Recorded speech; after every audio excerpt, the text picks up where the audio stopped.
Alright people, we're launching up here. We have Arabia.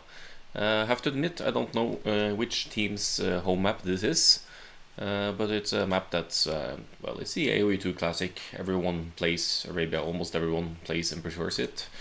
So shouldn't be any big surprises here. Fairly open map, as we know. And yeah, let's see how this progresses. And the Ant-Man says it's Norwegian Bastard's home map. So let's just start by introducing the teams and the players here. We have HJFE Hoye here, as we call him, Hoye for short.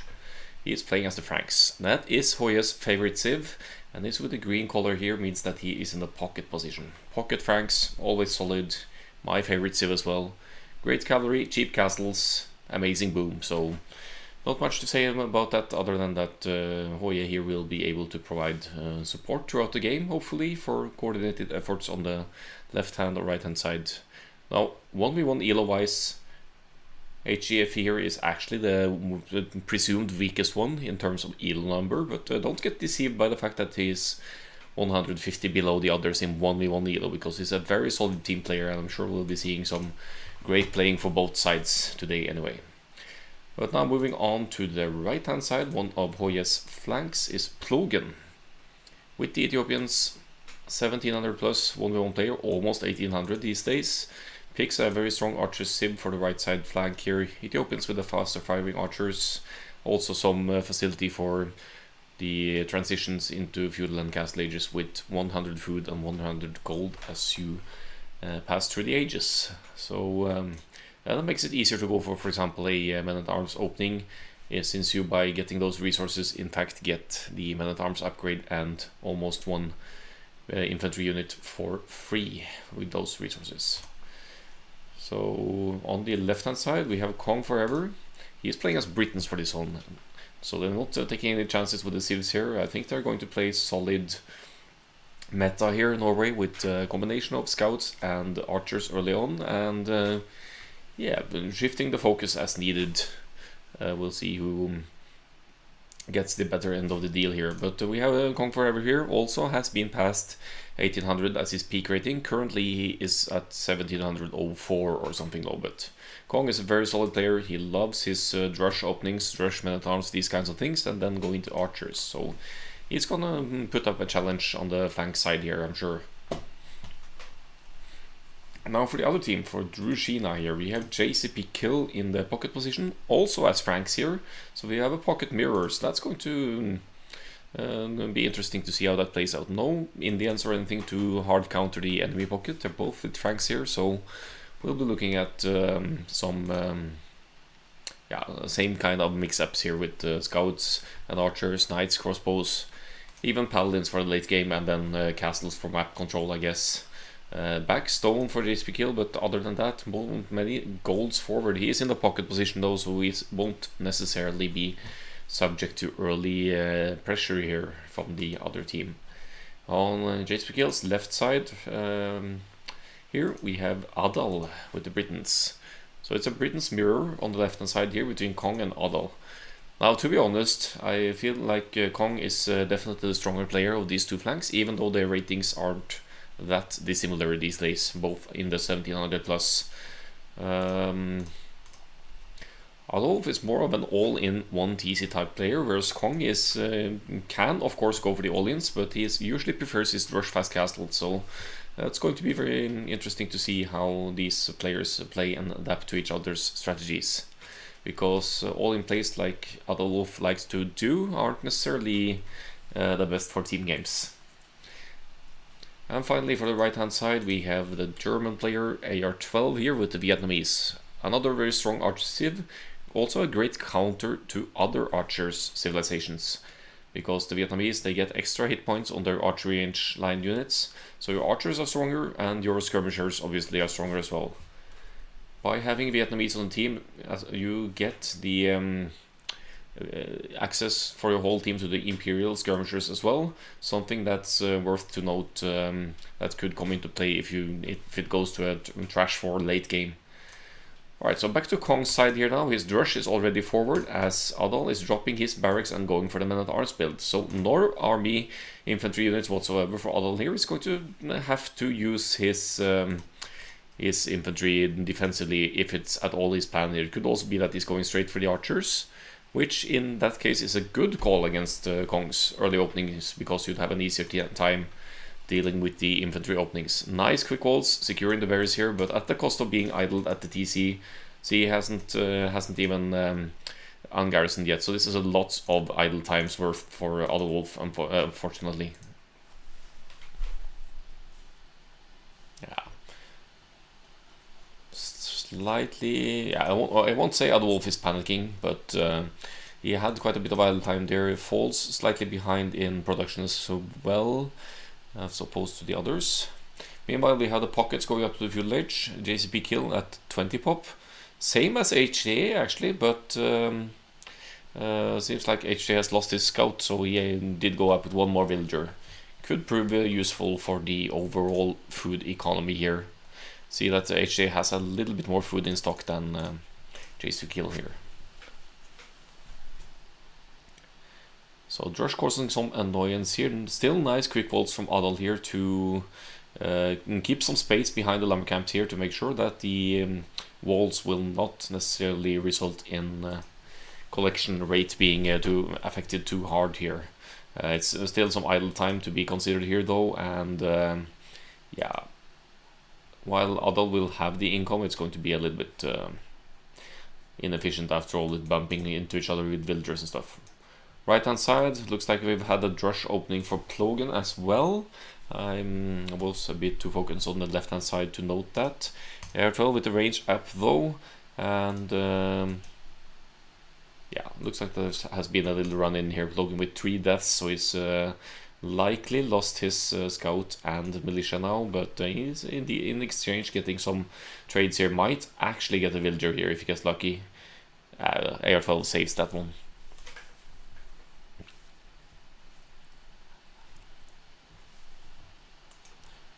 Kong still keeps the Drush alive. Not many resources left to hit here, but considering that JCP kill is not fully walled, Kong could actually consider going towards the pocket and try and cause some more discomfort with the Drush there as well.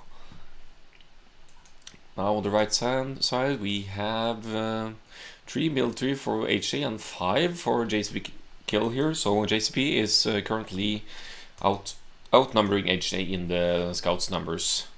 4 against 2 here, that's a bad one for HJ. He has to try and flee and not take the fight unnecessarily. Plogan's archers are allowed to go forward here without being hit by JCP scout though, but this one seems to be in grave danger here.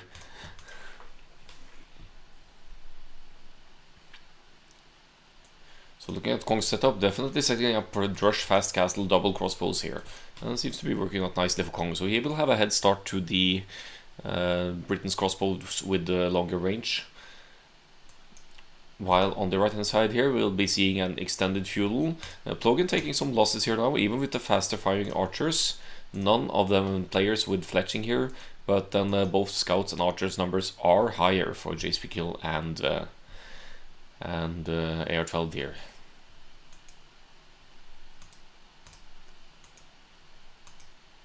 Five scouts now for HJ. It's 4 for the time being for JSP kill on this side, but the reinforcements are in, so again it's JSP kill with the superior numbers.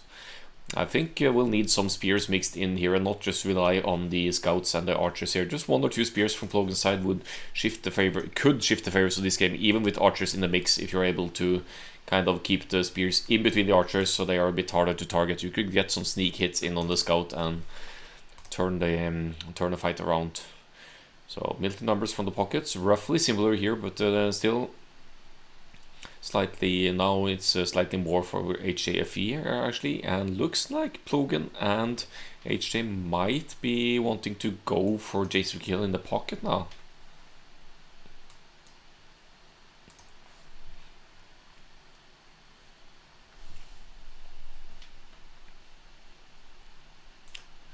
That's good, because that will force JSP kill to pull back home towards his side. It also means that AR-12 is free to hit Plogan's side though. This wood line slightly exposed, but other than that, Logan seems to be on the way to be full walled and should be able to hold his own for a little while here.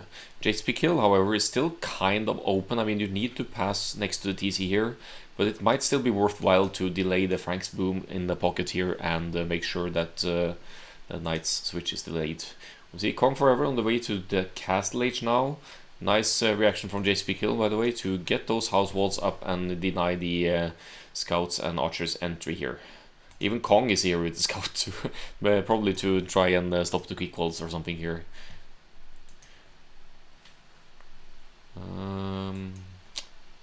Adal is on the forward here with some archers down here. One spear in the mix as well, just in case HJ sends some scouts to support Kong's effort. Kong is just stacking up on units here, well on the way to the Castle Age, and is not going to engage before he has the Britain's crossbows with the +1 range, which is their first real power spike from the Castle Age. AR-12 now running for the pocket to assist JSP kill being under attack here. Here comes the market market wall for JSP kill though, and food wise is still a bit far away from the Castle Age click though, and I think it's going to be HJFE first to the next age here. The food count seems on point here, so unless HJ is missing some buildings, he may be missing the second building actually. But here comes the blacksmith, so we'll be seeing HJ clicking up very soon and getting a slight lead over JSP kill to the next age.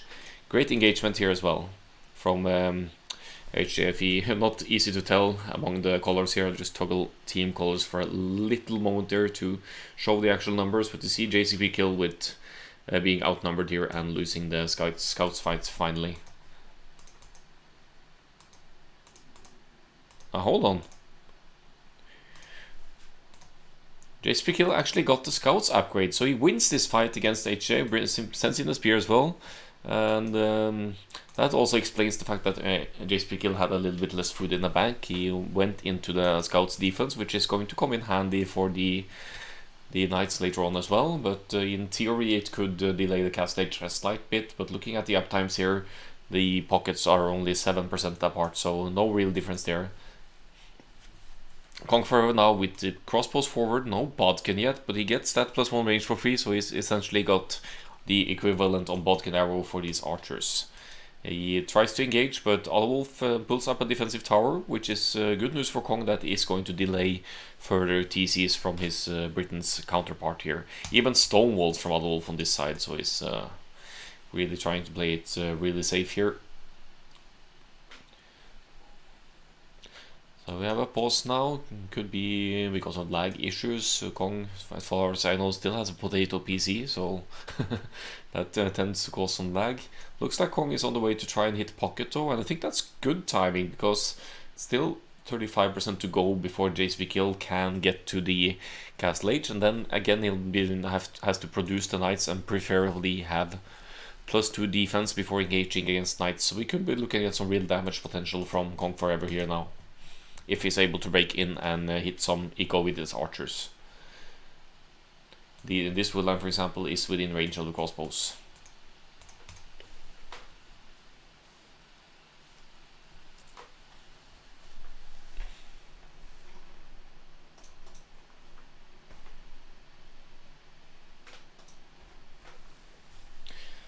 So actually I never fast forwarded either, but I'm live it seems, so we should be okay here. Let's follow Kong's crossbows here and see where they go. We see most of the players going up to the Castle Age now.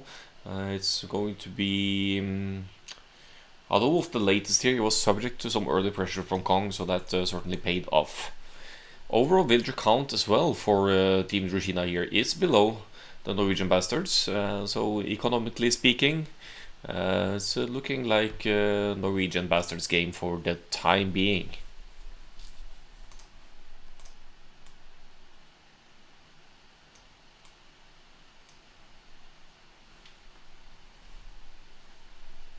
And Kong leaves just a few crossbows behind as well, just to be plain annoying down here.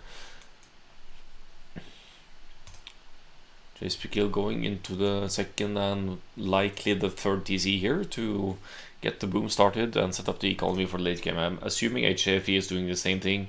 Double TCs here, and both players also with double stable Knights production and going for husbandry. Pretty much mirrored play from the pockets here. Kong could enter now actually, he's made himself an opening here.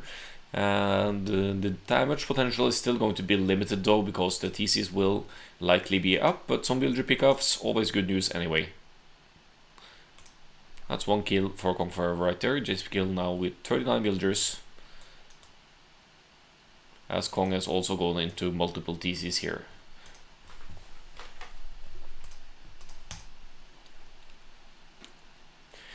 So good military production from both teams though. Kong with slightly more archers, or rather let's say crossbows, than Adolf. Adolf has crossbow and bodkin on the way. Kong has the upgrades saved for the last defense, so they'll have roughly similar upgrades, and this could be a horrible fight for Kong if JSP Kill and Adolf place their cards correctly, or Kong could lose all of these forward crossbows.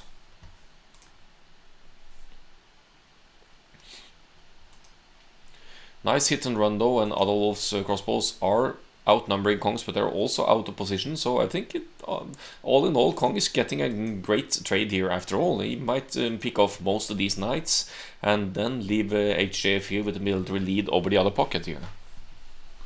I'm gonna have a look at the right hand side now, because there looks to be some action here as well. This is where HJF is at with his knights. He has the +1 only defense, not +2 just yet, but going for the numbers here and going for a coordinated effort with Plogan on AR12's base here. AR12 certainly outnumbering the Vietnamese player here, 27 against 22, but then 42 HP on the Vietnamese crossbows and only 35 on the Ethiopians. So that means that all in all AR12 is a very much stronger army here, given the numbers and all. I'm not sure why HJ splits up here. Could have been a misclick, wasn't really any reason for that. AR12 gets some free kills, but also is subject to some serious idle time here. I think Kong lost most, if not all, of his army over here, but he is still left with 22 at home and could go for a new attack shortly. Logan has added some siege here, so if he gets some nice hits in, weakens a lot of the crossbows here, and JSP Kill certainly has to help out on this side now. Strong forward by HJ and Plogan here, and Mangonel pushing just outside of TC range. You're not going to take out this TC anytime soon, but this is going to cause some issues for AR12. Look at them, this swarm of ants on the woodland here. Very inefficient income for AR12 now, down to 41 villagers. Mangonel goes down for nothing though. Not sure what the reasoning is behind this. And thanks for the follow, David Victor Joannas. Appreciate it.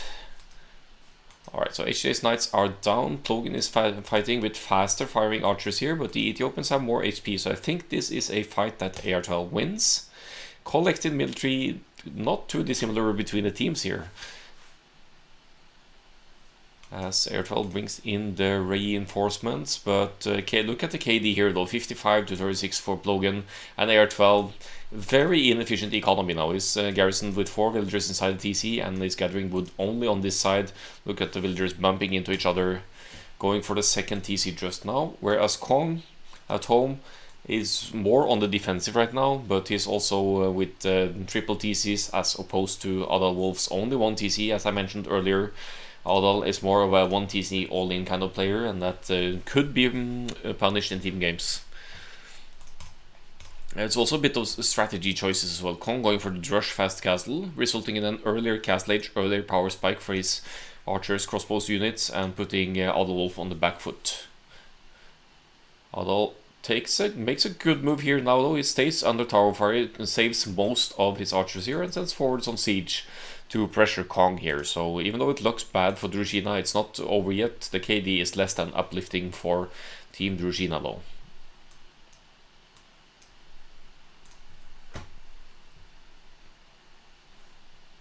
HJ now coming to Kong's aid on the left hand side. They have dealt some serious damage to AR12's side after all. Now with Plogan moving forward with 11 crossbows now. I'm not sure about that. He's going all on his own here, and JSP Kill's knights will just slaughter this, unfortunately. So I'm not sure why he's doing this. Maybe to keep the pocket busy so they could coordinate the effort on the other side here. Double mangonel and crossbows push from Adal though, and Adal with 31 military against Kong's 24 is in the lead now. Kong off his main gold up here, but he has gold access in the back, so that shouldn't be a big deal. With some knights running here in here though, HJ could split up just a few knights here and focus down the mangonels as well. And looks like he'll be saving Kong here. I'm missing a little bit of coordinated efforts here from Kong and HJ to focus on the mangonels as well. But now look at the army forces, just in time the mangonels are being forced down by HJFE here, and Kong and HJ can now go to either Adolf and JSPL to try and go for some real damage again. Collected villager count, economy speaking, is definitely in favor of Norwegian bastards here. We have 52 villagers for AR12, so he's and Adal with only 56 as well. So for the long run here, the Norwegian bastards are with a great economic setup.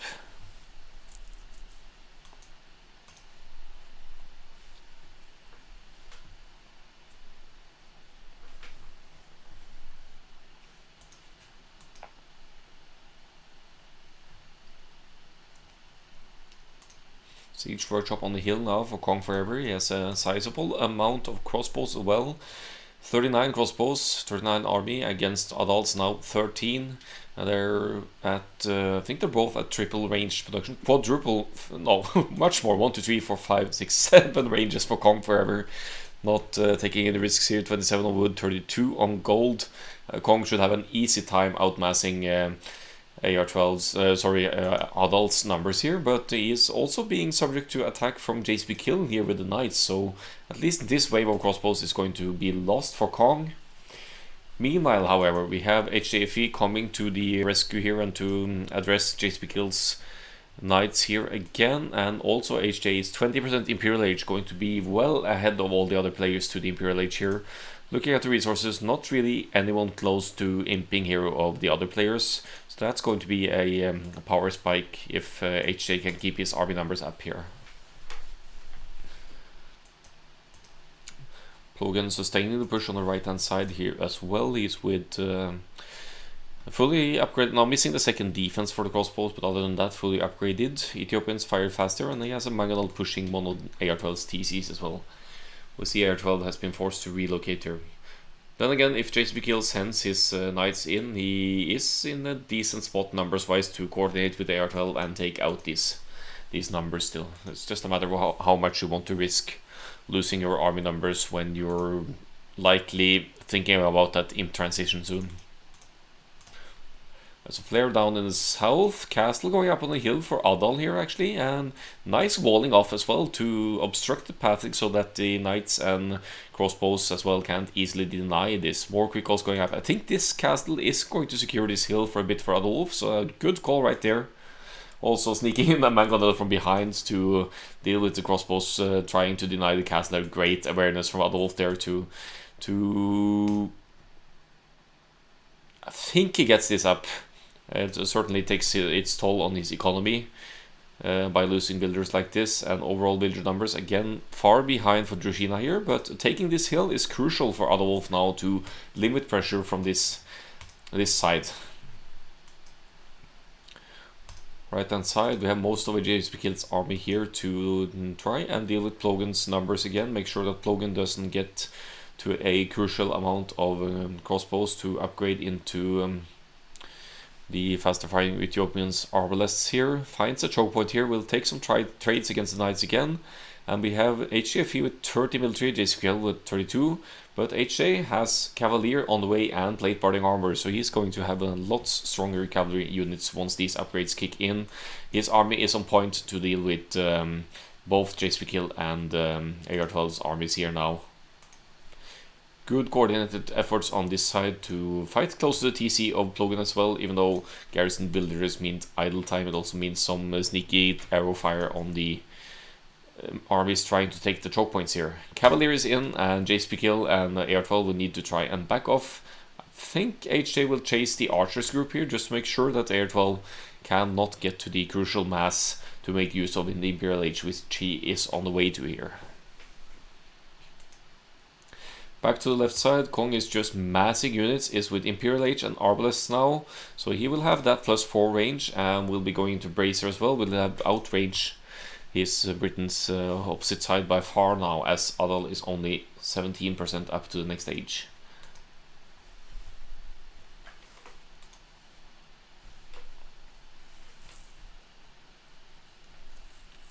Yeah, it doesn't look too bright for Air 12 here now. Going to lose his starting TC and all the farm space around here. Forward castle goes up, and Plogan with multiple ranges now for the flow of units to increase as he is about to reach the Imperial Age. See, even Thumbering on the way here. And yeah, this is looking good for Norwegian Bastards. Taking out 1 TC now. Air 12 only with 6 military total. And overall military numbers at least 20 or 30 more for Norwegian Bastards here.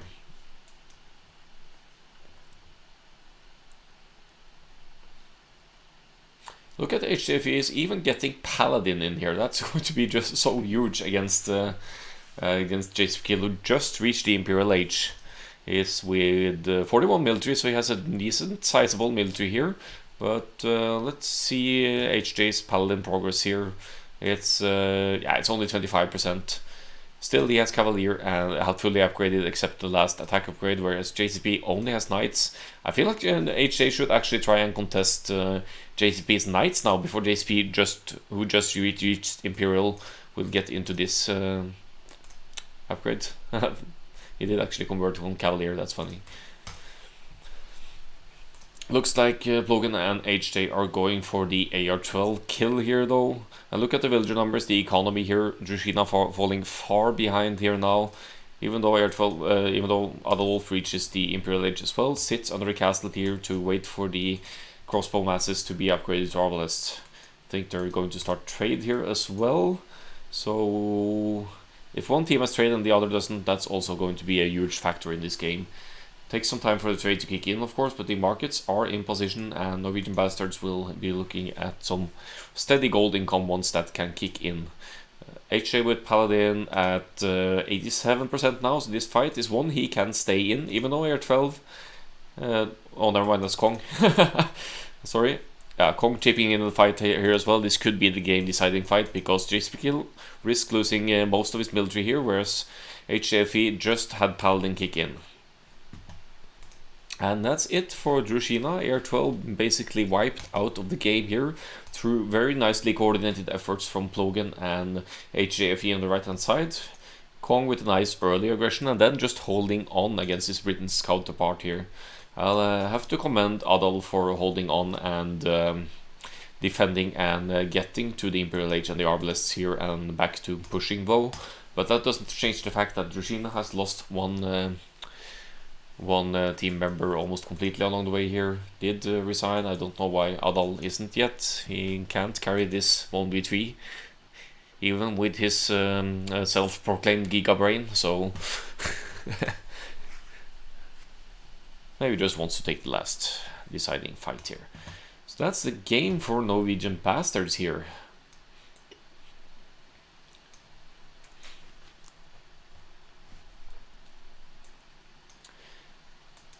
So GG well played to both teams, almost a full mirror matchup here, but with Vietnamese against Ethiopians on the right hand side for AR-12 and Plogan.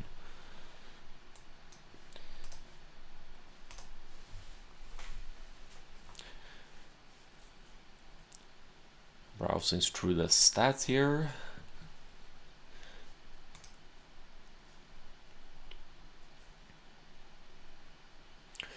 Great KD for JCP, must have taken some very nice fights along the way here. Same for HJ, less kills, less units lost. The key factor here being economy for one, but mainly the uptimes here, especially the Imperial Age for HJFE being so much more than 4 minutes ahead of the other Frank's pocket. Basically means that that HJ makes it to Cavalier a lot earlier, can take some very favorable fights then, and the last armor upgrade, whereas JCP barely even got to Cavalier by the time HJ had already had Paladin in for his army. So I think that Pocket's decisions made good difference in the game here, but then again, this is Norwegian Bastards' home map. They had some strategies planned, they executed them nicely in terms of the civ choices and when and where to take the fights. 3 relics for HJ as well, some relic gold, not too much kicking in, but there's a factor to be reckoned with still. Larger boom as well makes constant army production a lot easier.